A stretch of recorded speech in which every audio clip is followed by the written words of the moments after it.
Shalom jemaat Tuhan yang saya kasih, dalam episode kali ini kita belajar satu topik firman Tuhan yang saya beri judul adalah Jangan mengeluh. Jangan mengeluh.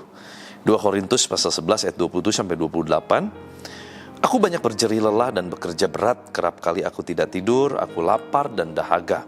Kerap kali aku berpuasa kedinginan dan tanpa pakaian, dan dengan tidak menyebut banyak hal lain lagi, urusanku sehari-hari, yaitu untuk memelihara semua jemaat-jemaat. Nah, saudara, ini adalah perkataan Rasul Paulus kepada jemaat di Korintus. Dan kalau kita perhatikan, seorang yang sebesar Rasul Paulus pun ternyata dia mengalami banyak sekali masa sukar. Dan rasanya kayaknya nggak ada seorang pun di antara kita yang mengalami masa-masa sukar yang separah Rasul Paulus gitu ya. Kurangnya luar biasa dia ngalamin. Padahal muridnya banyak. Hikmatnya luar biasa, disayang banyak jemaat, pinternya juga luar biasa. Tapi ternyata hidupnya gak mulus. Hidup kerohaniannya banyak masalah, banyak tantangan, banyak hambatan, berapa kali mau dibunuh, banyak kali ngalami kalam kapal, banyak kali berpuasa, kedinginan, kurang pakaian, ngalami masa-masa yang sulit. Di antara berita yang luar biasa tentang Rasul Paulus dengan kehebatannya, dengan pengetahuannya, dengan pendidikannya, dengan pewahyuannya, ternyata banyak hal juga yang dia alami. Dan kalau lihat gejala-gejala itu nggak beda dari gejala orang yang masuk kategori di bawah garis kemiskinan sebetulnya. Kerap kali kedinginan, kerja berat, sering nggak tidur, lapar, dahaga. Bahkan mungkin kita yang merasa, aduh kayaknya hidup kita juga udah pas-pasan, udah kurang. Ternyata kita nggak separah apa yang dialami Rasul Paulus.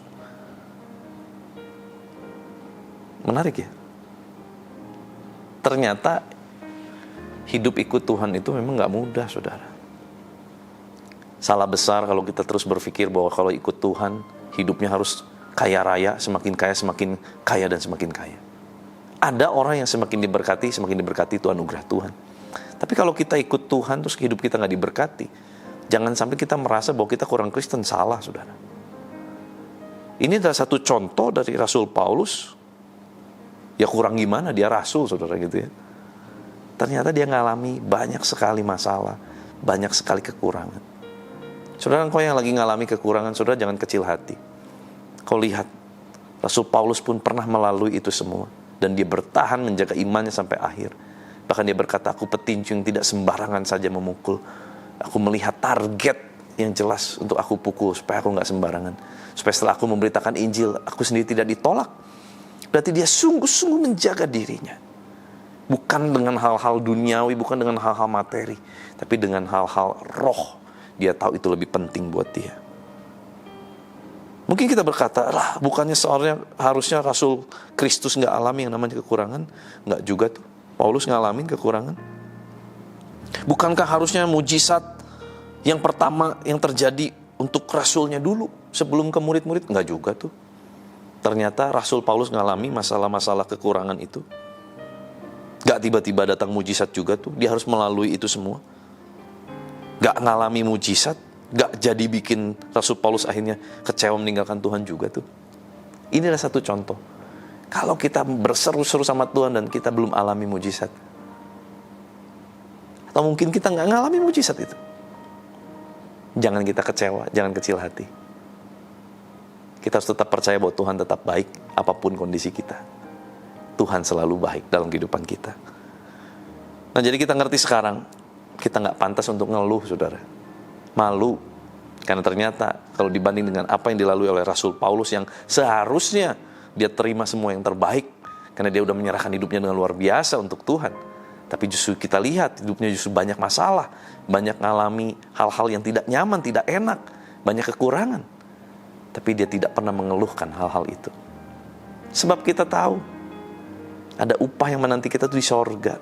Sekalipun bumi ini tidak memberikan upah yang layak untuk setiap kita, upah kita ada di sorga.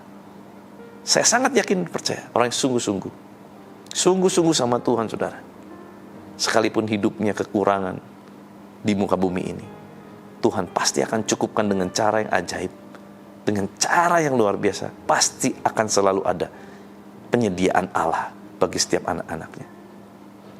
Dan di sorga pasti ada upah yang setimpal dengan apa yang kita kerjakan di muka bumi ini.